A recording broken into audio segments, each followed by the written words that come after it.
ಸ್ನೇಹಿತರೆ ನಮಸ್ಕಾರ, ಹೇಗಿದ್ದೀರಾ ಎಲ್ಲರೂ? ಸ್ನೇಹಿತರೆ, ಯಾರಾದರೂ ಮೊದಲನೇ ಬಾರಿ ನಮ್ಮ ಚಾನಲ್ ನೋಡ್ತಿದ್ದಾರೆ ಈಗಲೇ ಸಬ್ಸ್ಕ್ರೈಬ್ ಮಾಡ್ಕೊಳ್ಳಿ, ಹಾಗೆ ಪಕ್ಕದಲ್ಲಿ ಕಾಣುವಂಥ ಬೆಲ್ ಐಕಾನ್ ಒತ್ತಿ ಅಂತ ಹೇಳ್ತಾ, ಸ್ನೇಹಿತರೆ ಈ ಸುದ್ದಿಯಲ್ಲಿ ನಾನು ನಮ್ಮ ಮಾಸ್ಟರ್ ಮೈಂಡ್ ಡೈರೆಕ್ಷನ್ ಚಾನಲ್ ವೀಕ್ಷಕರಿಗೆ ಪ್ರತ್ಯೇಕವಾಗಿ ಅವ್ರಿಗೆ ನಮ್ಮ ದೇಶದ ವಾರದಷ್ಟು ಹಿಂದೆ ನಿರ್ಮಲಾ ಸೀತಾರಾಮನ್ ಅವರು ಬಡ್ಜೆಟ್ ಮಂಡನೆ ಮಾಡಿದ್ದಾರೆ.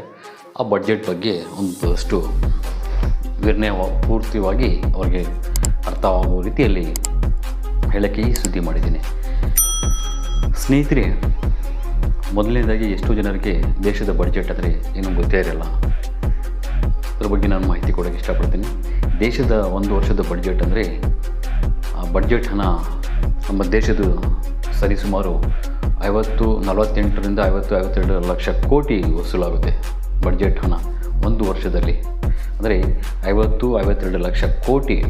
ಇಡೀ ದೇಶ ಅಂದರೆ ನಮ್ಮ ಇಡೀ ದೇಶದ ಜನಸಂಖ್ಯೆ ಎಷ್ಟು ಜನಸಂಖ್ಯೆ ಇದ್ದಾರೋ, ಚಿಕ್ಕ ಮಕ್ಕಳಿಂದ ಹಿಡಿದು ದೊಡ್ಡವರೆಗೂ ಅವರು ಮಾಡಿರುವಂತಹ ಹಣದ ವಹಿವಾಟದಲ್ಲಿ ಕಲೆಕ್ಟ್ ಆಗಿರುವಂತಹ ತೆರಿಗೆ ಹಣ ಅದು ಅರ್ಥ ಮಾಡ್ಕೊಳ್ಳಿ. ನಮ್ಮ ಜನಸಂಖ್ಯೆಯಲ್ಲಿ ಎಷ್ಟು ಜನಸಂಖ್ಯೆ ಇದ್ದಾರೆ ಅವರೆಲ್ಲ ತಿಂಡಿ ಪದಾರ್ಥಗಳಾಗ್ಬೋದು, ಬಟ್ಟೆ ಆಗ್ಬೋದು, ಚಪ್ಪಲಿ ಆಗ್ಬೋದು, ಇಲ್ಲ ಕುಡಿಯೋಕ್ಕೆ ಹೋಗ್ತಾರಲ್ವ ಅದರಲ್ಲಿ ಟ್ಯಾಕ್ಸ್ ಆಗ್ಬೋದು, ಮತ್ತು ಈ ರೋಡ್ಗಳಲ್ಲಿ ಇರುವಂಥ ಟೋಲ್ಗಳಲ್ಲಿ ವಸೂಲಾಗುವಂಥ ತೆರಿಗೆ ಆಗ್ಬೋದು, ಮತ್ತು ಪೆಟ್ರೋಲ್ ಡೀಸೆಲಲ್ಲಿ ಏನೇ ಇರಲ್ಲ, ಎಲ್ಲ ಕಡೆಯಿಂದ ಇವತ್ತು ಎಲ್ಲ ಕಡೆಯೂ ತೆರಿಗೆ ವಸೂಲಾಗುತ್ತೆ. ಟೀ ಕುಡಿದ್ರೂ GST ಎಲ್ಲ ರೀತಿಯಲ್ಲಿ ಎಲ್ಲ ಟ್ಯಾಕ್ಸ್ ದುಡ್ಡು ನಮ್ಮ ದೇಶದ ಬಡ್ಜೆಟ್ ಅಂತಾರೆ. ಅದು ವರ್ಷದಲ್ಲಿ 52 ಲಕ್ಷ ಕೋಟಿ, 48ರಿಂದ 52 ಲಕ್ಷ ಕೋಟಿ ವಸೂಲಾಗುತ್ತೆ.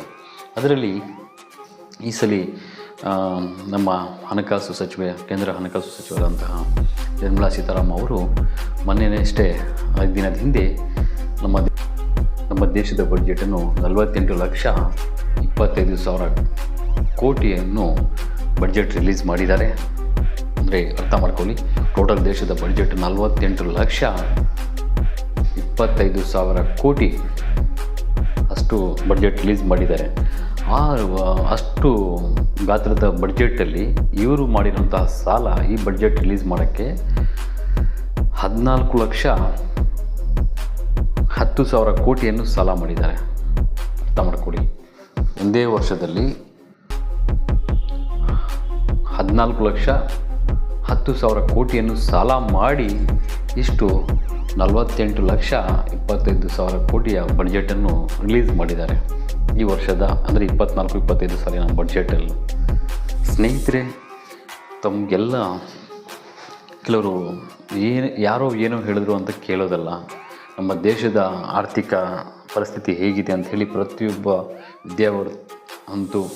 ವಿದ್ಯಾವಂತರು ಮತ್ತು ಕೂಲಿ ಕಾರ್ಮಿಕರಾಗ್ಬೋದು ಎಲ್ಲರೂ ಮೈಂಡಲ್ಲಿ ಇಟ್ಕೊಂಡು ಯೋಚನೆ ಮಾಡಬೇಕು. ಯಾಕೆಂದರೆ ನೀವೆಲ್ಲ ಪ್ರತಿಯೊಬ್ಬರು ದುಡಿಯೋ ಹಣದಲ್ಲಿ ಸುಮಾರು 35% ಅಷ್ಟು 40% ಅಷ್ಟು ಹಣ ತೆರಿಗೆ ರೀತಿಯಲ್ಲಿ ಸರ್ಕಾರಕ್ಕೆ ಹೋಗ್ತಾ ಇರುತ್ತೆ. ಒಂಚೂರು ಅರ್ಥ ಮಾಡ್ಕೊಳ್ಳಿ. ನನಗೆ ಒಂದು ಇಷ್ಟ ಆಗಲ್ಲ, ಅದು ಏನಂದರೆ ದೊಡ್ಡ ಆಸ್ಪತ್ರೆ ಕಟ್ಬಿಟ್ಟಿರ್ತಾರೆ, ಸರ್ಕಾರದ ಹಾಸ್ಪಿಟ್ಲ್ ಅಂತೇಳಿ. ಅಲ್ಲಿ ಯಾವುದೋ ದೊಡ್ಡ PM ಫೋಟೋ ಹಾಕ್ತಾರೆ. ಏನಕ್ಕೆ ಹಾಕಬೇಕು? PM ಓಡಾಡೋಕ್ಕೆ ಬೇಕಾಗಿರೋದು ದುಡ್ಡು ಕೂಡ ಸರ್ಕಾರ ಜನ ಕಟ್ಟುವಂಥ ತೆರಿಗೆ ಹಣದಲ್ಲಿ ತಯಾರಾಗಿರುತ್ತೆ. ಅಷ್ಟು ದೊಡ್ಡ ಹಾಸ್ಪಿಟ್ಲ್ ತಯಾರಾಗಿದೆ ಅಂದರೆ 1,000 ಕೋಟಿ 1,200 ಕೋಟಿಯಲ್ಲಿ ಅಲ್ಲಿ ಮೋದಿಯವರು ಕಟ್ಟಿರಲ್ಲ, ಇನ್ನೂ CM ಕಟ್ಟಿರಲ್ಲ. ಆದರೆ ಅವ್ರ ಫೋಟೋ ಹಾಕೋದು ಉತ್ತಮ ಅಲ್ಲ. ಅದೇ ಜನರ ಫೋಟೋ ಹಾಕಬೇಕು. ಹೇಳಬೇಕಾದ್ರೆ ಅರ್ಥ ಮಾಡ್ಕೊಳ್ಳಿ, ಅಷ್ಟು ದೊಡ್ಡ ಬಂಗ್ಲಾ ಒಂದು ರೆಡಿಯಾಗಿದೆ ಅಂದರೆ ಅದು ಜನ ಬೆವರು ಸುರಿಸಿ ಕಟ್ಟಿರೋ ತೆರಿಗೆ ಹಣದಲ್ಲಿ ತಯಾರಾಗುವಂಥ ಬಿಲ್ಡಿಂಗ್ ಕಟ್ಟಡಗಳು ದೊಡ್ಡ ಈಗ ನೋಡಿ, ಎಷ್ಟೋ NH ಹೈವೇಗಳಲ್ಲಿ, ನ್ಯಾಷನಲ್ ಹೈವೇಗಳಲ್ಲಿ ತಯಾರು ಮಾಡಿರ್ತಾರೆ. ಅಲ್ಲಿ ದೊಡ್ಡ ಪ್ರಧಾನಮಂತ್ರಿಗಳ ಫೋಟೋ ಹಾಕಿರ್ತಾರೆ. ಅಲ್ಲಿ ಎಲ್ಲ ಜನರ ಟ್ಯಾಕ್ಸಲ್ಲೇ ಏನಕ್ಕೆ ಹಾಕಬೇಕು? ಪಬ್ಲಿಕ್ ಇಷ್ಟು ನೋಡಿ, ಎಷ್ಟು ಸಂತೋಷ ಆಗುತ್ತೆ. ಸುಮಾರು 50 ಲಕ್ಷ ಕೋಟಿ ವಸೂಲಾಗುತ್ತೆ. ಅಂದರೆ ಅಷ್ಟು ಜನ ದುಡಿದು ಅವರ ದೇವರು ಸುರಿಸಿ ಕಟ್ಟಿರುವಂಥ ಹಣದಲ್ಲಿ ತೆರಿಗೆ ರೂಪದಲ್ಲಿ ಸರ್ಕಾರಕ್ಕೆ ವಸೂಲಾಗುತ್ತೆ.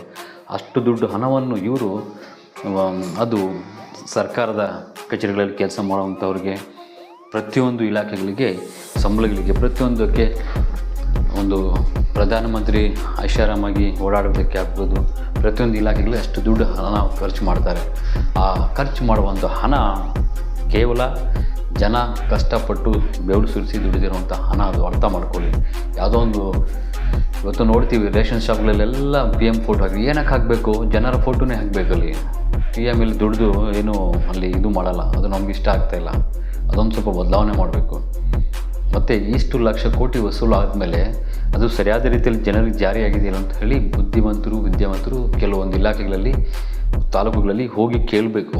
ಈ ವರ್ಷ ನಮ್ಮ ತಾಲೂಕಿಗೆ ಏನು ಅಭಿವೃದ್ಧಿ ಮಾಡಿದ್ದಾರೆ, ಎಷ್ಟು ಕೋಟಿ ಖರ್ಚಾಗಿದೆ, ಎಷ್ಟು ಅನುದಾನ ಬಂದಿದೆ ಅಂತೇಳಿ ಪ್ರತಿಯೊಬ್ಬರು ಕೇಳಬೇಕು. ಯಾಕಂದರೆ ನಾವು ಕಟ್ಟುವ ತೆರಿಗೆ ಹಣದಲ್ಲಿ ಸರ್ಕಾರಕ್ಕೆ ಅಂತ ಹೋಗ್ತಿರುತ್ತೆ. ಸುಮಾರು ಹಣ ರಿಲೀಸ್ ಆಗುತ್ತೆ ವರ್ಷ.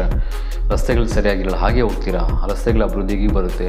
ಮುನ್ಸಿಪಾಲ್ ಆಫೀಸ್ಗಳಲ್ಲಿ ಎಷ್ಟು ಹಣ ಬರ್ತಾ ಇರುತ್ತೆ.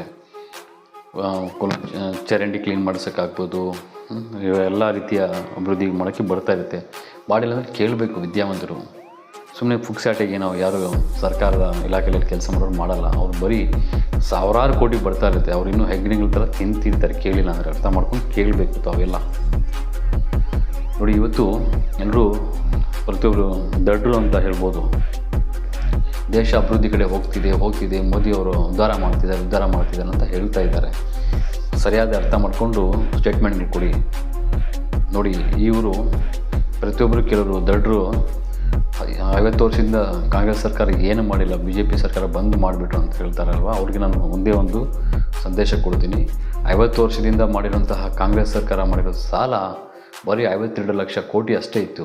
ಮೋದಿ ಸಾಹೇಬರು 10 ವರ್ಷದಲ್ಲಿ 150 ಲಕ್ಷ ಕೋಟಿ ಸಾಲ ಮಾಡಿ ಇವತ್ತು 200 ಲಕ್ಷ ಕೋಟಿ ದಾಟಿ ಹೋಗಿದೆ ಈ 10 ವರ್ಷದಿಂದ. ಈಗ 14 ಲಕ್ಷ ಕೋಟಿ ಸಾಲ ಮಾಡಿದೆ ಅಂದರೆ 214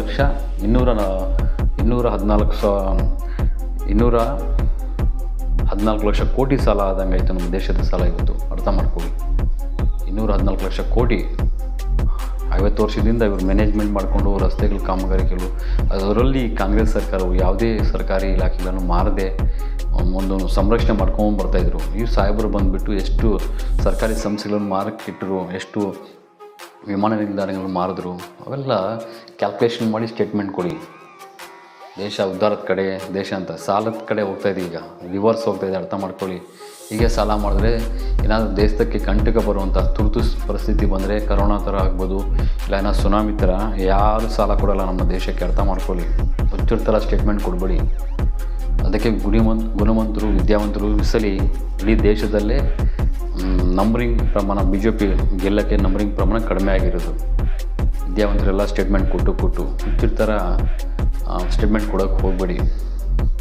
ಇವತ್ತು ಪ್ರತಿಯೊಬ್ಬರು ವಿದ್ಯಾವಂತರು ಯೋಚನೆ ಮಾಡಿದ್ರೇ ದೇಶ ಉಳಿಯೋದು. ಹಾಗಾಗಿ ಇದು ಒಂದು ನಿಮ್ಮ ಗಮನಕ್ಕೆ ತರಬೇಕಂತ ಒಂದು ಸಂದೇಶ. ಈ ಸಲ 24-25 ಸಾಲಿನಲ್ಲಿ 48,25,000 ಕೋಟಿ ರಿಲೀಸ್ ಆಗಿದೆ. ಪ್ರತಿಯೊಂದು ತಾಲೂಕಿಗೂ ಹಣ ಬರುತ್ತೆ. ಕಾಮಗಾರಿಕೆಗಳಲ್ಲಿ ಏನಾದರೂ ಕುಂದುಕೊಡ್ತಿದ್ರೆ ಹೋಗಿ ಕೇಳ್ಬೋದು. ಪ್ರತಿಯೊಬ್ಬರಿಗೂ ಹಕ್ಕಿದೆ. ಹಾಗಾಗಿ ಇಷ್ಟು ಬಡ್ಜೆಟ್ ರಿಲೀಸ್ ಮಾಡೋಕ್ಕೆ ಈ ಸಾಲಿ ಕೂಡ ಮೋದಿ ಸರ್ಕಾರವು 14.1% 14,10,000 ಕೋಟಿಯನ್ನು ಸಾಲ ಮಾಡಿದ್ದಾರೆ. ಅರ್ಥ ಮಾಡ್ಕೊಳ್ಳಿ. ಸಾಲದ ಕಡೆ ಹೋಗ್ತಾನೇ ಇದೆ. ಇವರು ಅಭಿವೃದ್ಧಿ ಮಾಡಿದರೆ ಸಾಲ ಏನಕ್ಕೆ ಮಾಡಬೇಕಾಯ್ತು, ಅದನ್ನ ಕಡೆ ಗಮನ ಹಾಕಬೇಕು ನೀವು ಎಲ್ಲ. ಸ್ನೇಹಿತರೆ, ಇದು ಈ ವಿಡಿಯೋನ ನಿಮಗೆ ಒಂದು ಬಡ್ಜೆಟ್ ಬಗ್ಗೆ ನಿಮ್ಗೆ ಅರ್ಥ ಆಗಲಿ ಅಂತ ಹೇಳಿರೋದು. ಬಡ್ಜೆಟ್ ಅಂದರೆ ಏನು, ನಮ್ಮ ದೇಶದ ಬಡ್ಜೆಟ್ ಅಂದರೆ ಪ್ರತಿಯೊಬ್ಬರ ಮೈಂಡಲ್ಲಿ 48ರಿಂದ 50-52 ಲಕ್ಷ ಕೋಟಿ ವಸೂಲಾಗುತ್ತೆ ವರ್ಷಕ್ಕೆ ನಮ್ಮ ತೆರಿಗೆ ಹಣ ಇಡೀ ದೇಶದ್ದು. ಅದರಲ್ಲಿ ಎಲ್ಲ ಎಲ್ಲ ರಾಜ್ಯಗಳಿಗೂ ಡಿಸ್ಟ್ರಿಬ್ಯೂಟ್ ಆಗುತ್ತೆ. ಅದರಲ್ಲಿ ಈ ಬಡ್ಜೆಟಲ್ಲಿ ನಮ್ಮ ದೇಶಕ್ಕೆ, ನಮ್ಮ ರಾಜ್ಯಕ್ಕೆ ಏನು ಒಳ್ಳೆಯದೇನು ಬಂದಿಲ್ಲ, ಚಂಬು ಅಂತ ತೋರಿಸಿದ್ದಾರೆ ಎಲ್ಲ ವಿರೋಧ ಪಕ್ಷದವರು. BJP ಪಕ್ಷದವರು ಕೂಡ ಹೇಳಿದ್ದಾರೆ, ಏನು ಸರ್ಕಾರ ಈ ಸಲ ಕೇಂದ್ರ ಸರ್ಕಾರದ ಬಡ್ಜೆಟಲ್ಲಿ ರಾಜ್ಯಕ್ಕೆ ಏನು ಒಳ್ಳೆಯದೇನೂ ಆಗಿಲ್ಲ ಅಂತ ಹೇಳ್ತಾರೆ. ಆದರೆ ನಮ್ಮ ರಾಜ್ಯ ಮಾತ್ರ ಇಡೀ ದೇಶದಲ್ಲೇ 2ನೇ ಸ್ಥಾನದಲ್ಲಿದೆ. ಅತಿ ಹೆಚ್ಚು ತೆರಿಗೆ ವಸೂಲಾಗುವಂತಹ ರಾಜ್ಯ ಕರ್ನಾಟಕ. ಮೊದಲನೇದಾಗಿ ಮಹಾರಾಷ್ಟ್ರ. ಮೈಂಡಲ್ಲಿ ಇಟ್ಕೊಳ್ಳಿ. ಮೊದಲನೇದಾಗಿ ಮಹಾರಾಷ್ಟ್ರ ಇದೆ, 2ನೇದಾಗಿ ಕರ್ನಾಟಕ. ಆದರೂ ಕೂಡ ನಮ್ಮ ರಾಜ್ಯಕ್ಕೆ ಸರಿಯಾದ ರೀತಿಯಲ್ಲಿ ಬಡ್ಜೆಟ್ ಹಣ ಬರ್ತಿಲ್ಲ. ಅದಕ್ಕೆ ಪ್ರತಿಯೊಬ್ಬರು ಧ್ವನಿ ಎತ್ತಬೇಕಾಗುತ್ತೆ. ಹಾಗಾಗಿ ಇದು ಸ್ವಲ್ಪ ಗಮನದಲ್ಲಿ ಇಟ್ಕೊಂಡು ಯಾರೆಲ್ಲ ಮೋದಿ ಉದ್ಧಾರದ ಕಡೆ ಹೋಗ್ತಾ ಇದ್ದಾರೆ, ಉದ್ಧಾರ ಆಗೋಕ್ಕೆ ಸ್ವಲ್ಪ ಗಮನ ಬರಲಿ. ಈ ಸಲ ಕೂಡ ಮೋದಿ ಸಾಹೇಬರು 14,10,000 ಕೋಟಿ ಸಾಲ ಮಾಡಿದ್ದಾರೆ, ಅರ್ಥ ಮಾಡ್ಕೊಳ್ಳಿ. ಸಾಲ ಮಾಡ್ತಾನೇ ಇದ್ದಾರೆ ಇವರು, ಹೈ ಫಾಸ್ಟ್ ರ್ಯಾಕೆಟ್ ಥರ. ಇದೇ ರೀತಿ ಮುಂದೆ ಹೋದರೆ ಏನಾದರೂ ಕಂಟಕ ಬಂದು ನಮ್ಮ ದೇಶದ ತುರ್ತು ಪರಿಸ್ಥಿತಿ ಬಂದಿದೆ ಅಂದರೆ ಇನ್ನೊಂದು ಸಾಲ ಮಾಡೋಕ್ಕಾಗಲ್ಲ. ಶ್ರೀಲಂಕಾ ಥರ ದಿವಾಳಿ ಆಗುತ್ತೆ, ಅರ್ಥ ಮಾಡ್ಕೊಳ್ಳಿ. ಇದು ಗಮನದಲ್ಲಿ ಇಟ್ಕೊಂಡು ಸ್ಟೇಟ್ಮೆಂಟ್ ಕೊಡಿ, ಮೋದಿ ಸಾಹೇಬರು ಉದ್ಧಾರ ಮಾಡ್ತಿದ್ದಾರಂತ. ಸರಿನಾ? ನಮಸ್ಕಾರ, ಧನ್ಯವಾದಗಳು.